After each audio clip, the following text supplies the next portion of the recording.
Mostrar para você mais uma retrospectiva aqui no nosso Balanço Geral. É a vez do Guilherme Batista. O Guilherme Batista é um multifuncional.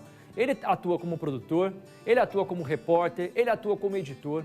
É um cara que tem um texto muito apurado e tem muita vontade de contar as coisas de um jeito diferente, um jeito muito característico. Veja agora comigo as reportagens que mais marcaram Guilherme Batista em 2022.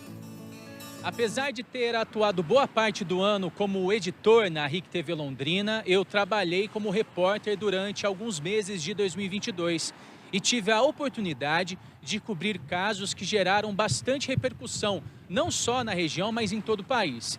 Eu abro a minha retrospectiva com um caso de julho desse ano. Imagens de câmeras de segurança que mostram a invasão de um hospital em Santo Antônio da Platina, no Norte Pioneiro. Os criminosos são bastante violentos, estão armados e agem aí com truculência para cima de funcionários e pacientes. Eles fogem do hospital levando a arma e o colete à prova de balas do vigilante.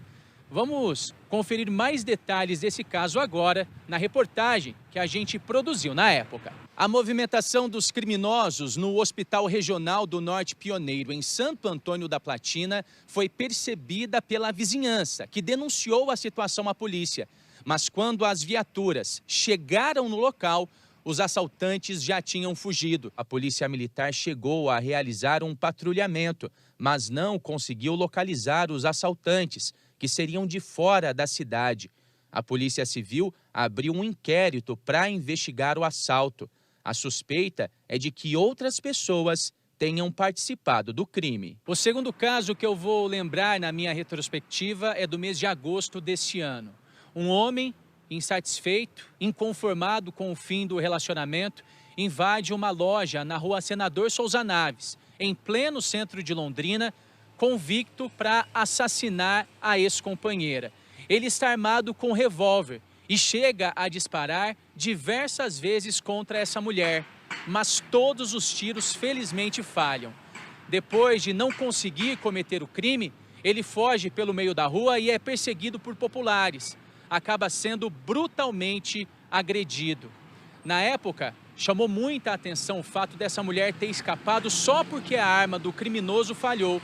E a gente vai conferir mais detalhes desse caso, dessa tentativa de feminicídio registrada na nossa cidade, agora na reportagem. As imagens de câmera de segurança mostram a chegada do suspeito. Ele aparece entrando na loja, mas não demora muito para sair. Na fachada, o homem saca um revólver e volta para dentro do local, onde atira diversas vezes contra a ex-esposa. A arma falha 5 vezes e o suspeito foge correndo, seguido de perto pelos funcionários. O suspeito tentava voltar para uma moto que ele tinha deixado estacionada aqui na rua Senador Souza Naves, uma das mais movimentadas da área central de Londrina. Mas, durante a fuga, ele acabou contido pelas pessoas e foi desarmado. As imagens feitas pelo celular mostram o suspeito sentado na calçada, contido por um outro homem.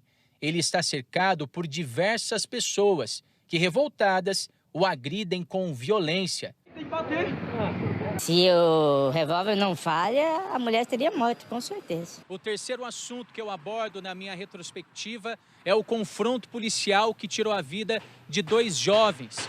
Eles são considerados irmãos de criação e antes do confronto estavam ameaçando de morte os pais, o pai e a mãe, dentro da própria casa. Na época, a reportagem conversou com os pais desses jovens, que relataram aí tudo o que eles sofreram na mão desses rapazes antes deles serem mortos em confronto com a polícia.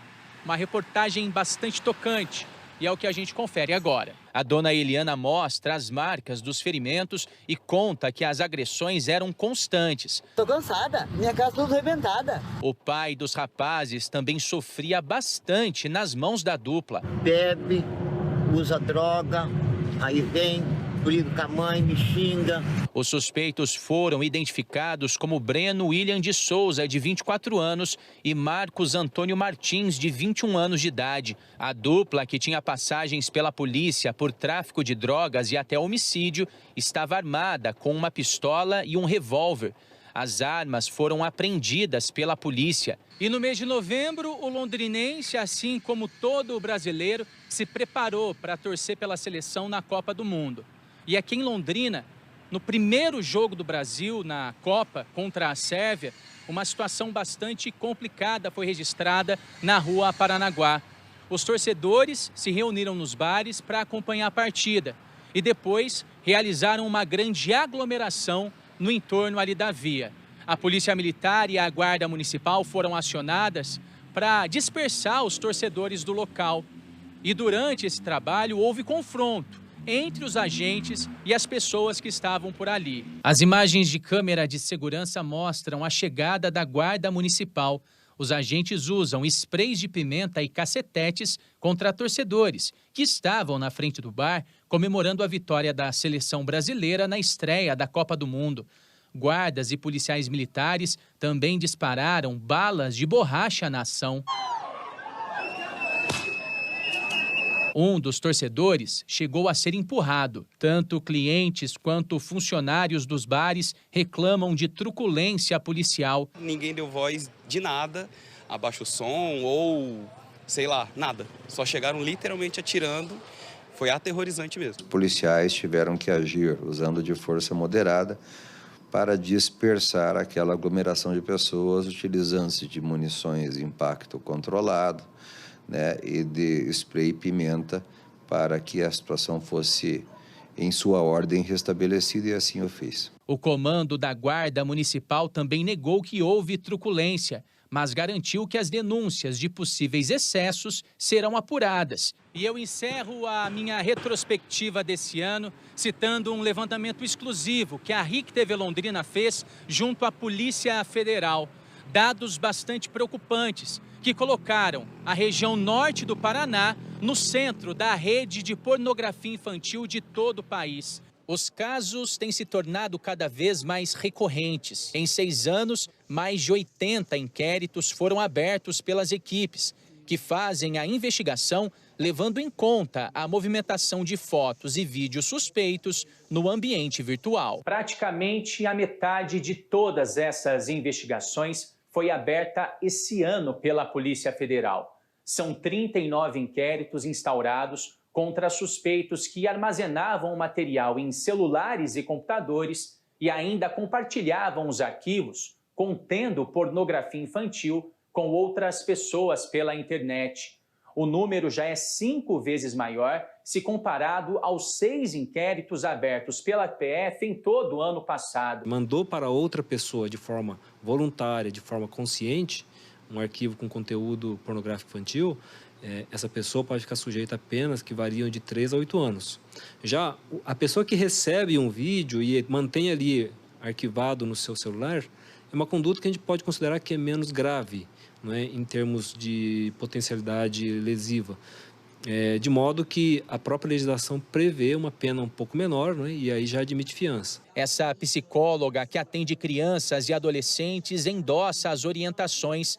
Para ela, mais do que controlar o conteúdo, é preciso conversar com as crianças. Fala pro seu filho, filho, filha, não mande foto sua se te pedirem. Pergunta pra mamãe primeiro, mostra pra mamãe ou pro papai primeiro. Deixa eu ver o que tá acontecendo. Por quê? Porque a gente não sabe se essa pessoa pode tentar algum mal contra você. A gente se preocupa com você, a gente ama você. Então, sempre deixando bem claro pro seu filho, né, enfim, o seu cuidado, por que você está querendo tanto ali, tá prestando atenção, tá monitorando, para que ele entenda, não, pera, a minha mãe quer o melhor para mim, meu pai quer o melhor para mim.